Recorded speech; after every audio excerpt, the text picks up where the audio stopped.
A'udzubillahi minasyaitonirrajim. Bismillahirrahmanirrahim. Innal hamdalillah la haula wala quwwata illa billah. Shalatu wassalamu Rasulillah wa ala alihi wa sahbihi wa mawala. Asyhadu an la ilaha illallah wahdahu la syarikalah wa asyhadu anna Muhammadan abduhu wa rasuluhu la nabiyya ba'da. Allahumma shalli wa barik salim ala sayyidina Muhammadin wa ala alihi wa sahbihi ajmain amma ba'du. Salam yang terbaik, salam para malaikat kepada para calon penghuni surga semuanya insyaallah. Assalamualaikum warahmatullahi wabarakatuh. Waalaikumsalam warahmatullahi wabarakatuh. Alhamdulillah, jika kita melihat ayat yang sudah sangat populer, ya, sangat populer dan sering kali ya di dalam setiap saat setelah sholat kita selalu ya mendawamkan doa ini, di mana kita memohon kepada Allah, Rabbana hablana, ya Allah, kita ini memohon dengan kesungguhan hati bahwa sesungguhnya ketika kita memohon dengan menyatakan bahwa wahai Rabb, kalau di dalam tafsir Ibnu Katsir, salah satu pemahaman Rabb, ya, di mana secara singkat kalau kita lihat satu akar kata dengan tarbiyah, ya, kata-kata Rabb ini di mana Allah yang mempunyai sifat yang merawat segala sesuatu yang ada dengan penuh dengan kasih sayang.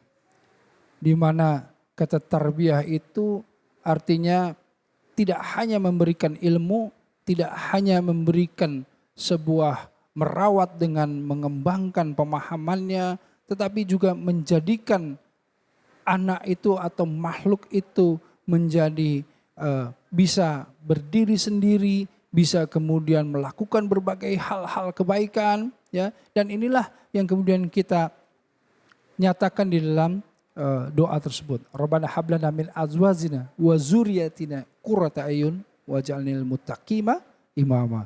Jadi kita memohon kepada Allah, Rabb semesta alam, yang selalu merawat semesta alam ini dengan penuh kasih sayangnya, dengan rahman dan rahimnya, ya, agar supaya memberikan kita, pertama adalah keluarga, istri, ya, anak-anak, yang kemudian menjadi apa? Menjadi qurrata ayuni, yang menjadi penyejuk hati, yang menjadi penggembira, yang membuat hati ini menjadi tenang, menjadi sakinah karenanya, ya.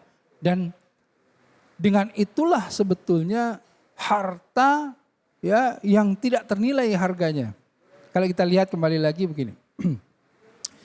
Sifat Rabb di mana hari ini misalnya Allah menjaga jarak matahari, ya, itu terus berada di porosnya.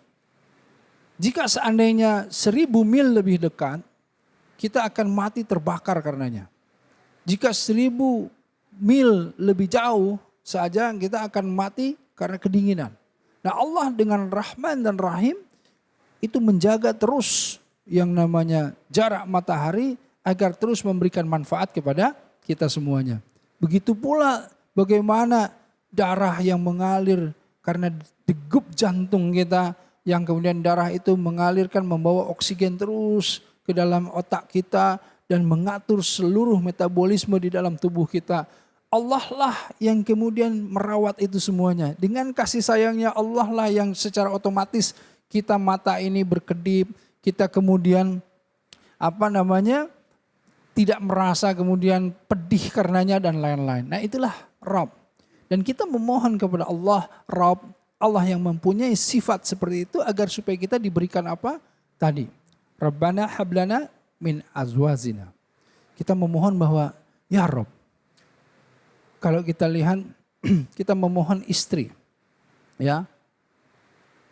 Di dalam surah Ar-Rum misalnya, ya, di mana disebutkan wa min ayatihi an khalaqalakum min anfusikum aswajal litaskunu ilaiha. bahwa kita itu salah satu tanda kebesaran Allah itu dengan apa? Dengan kita diberikan pasangan-pasangan ya yang dari jenis kita manusia. Coba kalau manusia dipasangkan dengan yang lainnya. Alhamdulillah min dzalik, ya kan? Manusia pasangannya dengan manusia lagi. Agar apa? Agar muncul yang namanya apa? Litaskunu ilaiha. Yang namanya sakinah, ketentraman di dalam hati. Nah, ini pula yang kalau kita pahami di dalam tafsir yang lain. Kalau kita tadi baca ya, ada yang disukunkan, sukun atau sakana atau sakan. Itu kalau kita baca itu artinya kemudian tetap, diam, ada yang dimatikan.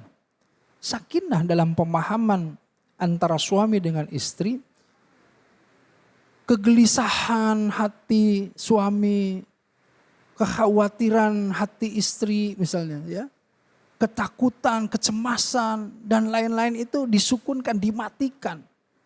Itulah yang membuat hati ini menjadi tentram.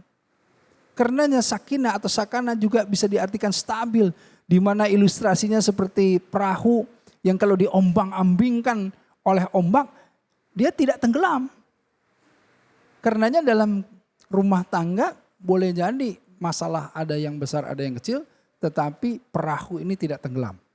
Nah inilah yang membawa sakinah atau ketentraman tadi. Nah azwaja litaskunu. Kalau kita kembali, Rabbana hablana min azwajina wa zuriyatina. Zuriat. Dan kita memohon anak-anak. Sebagaimana tadi di segmen pertama kita lihat, ya Allah ya Rabb, na'udzubillah min dzalik. Jangan sampai anak-anak kami, anak-anak kita semuanya itu mempunyai adab yang tidak baik. Karena kita memohon kepada Allah yang maha merawat. Allah Rabb yang tadi, yang dengan kasih sayangnya, yang dengan Rahman Rahimnya, itu memberikan anak-anak sebagai apa? Sebagai penggembira, sebagai penyejuk hati kita, yang menenteramkan hati kita. Nah dari sana kita memohon, ya Rabb.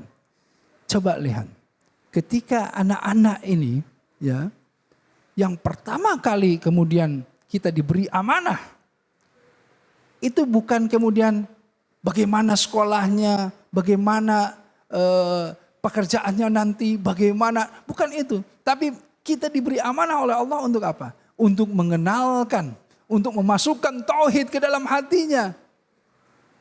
Amanah yang diberikan kepada kita adalah apa? Untuk agar supaya anak kita menjadi anak yang soleh-solehah, yang menanamkan di dalam hatinya tauhid, mengenalkan Allah Azza wa Jalla ke dalam hatinya.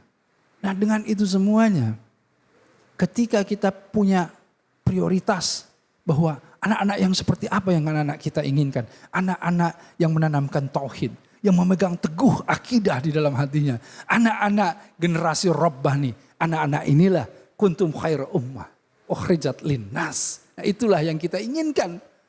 Karenanya sesuai dengan pemahaman dalam hadis dinyatakan bahwa ada 3 hal yang tidak terputus di dalam kalau kita nanti sudah meninggal dunia. Apa aja? Ilmu yang bermanfaat, ya kan? Amal jariah, kemudian apa? Doa anak yang soleh. Karenanya apa? Karenanya ketika kita mempunyai istri tadi, istri yang kemudian membawa ketenangan, tentu istri yang solehah, yang menjaga kehormatannya, ya kan? Yang merawat keluarganya, yang kemudian memberikan ketenangan, ketentraman kepada baik suami, anak-anaknya. Nah, inilah yang kemudian menyejukkan hati, qurrata a'yun. Nah, di sini yang kemudian kita inginkan lagi apa? Bahwa mereka ini anak-anak kita agar supaya menjadi pemimpin orang-orang yang beriman. Artinya apa? Artinya insya Allah semoga dengan keteladanan kita dan kemudian diteruskan estafet kepada anak-anak dan kemudian anak-anak kita juga bisa menjadi inspirasi bagi orang-orang yang banyak dan menjadi pemimpin yang memimpin orang-orang yang soleh-solehah. Insya Allah.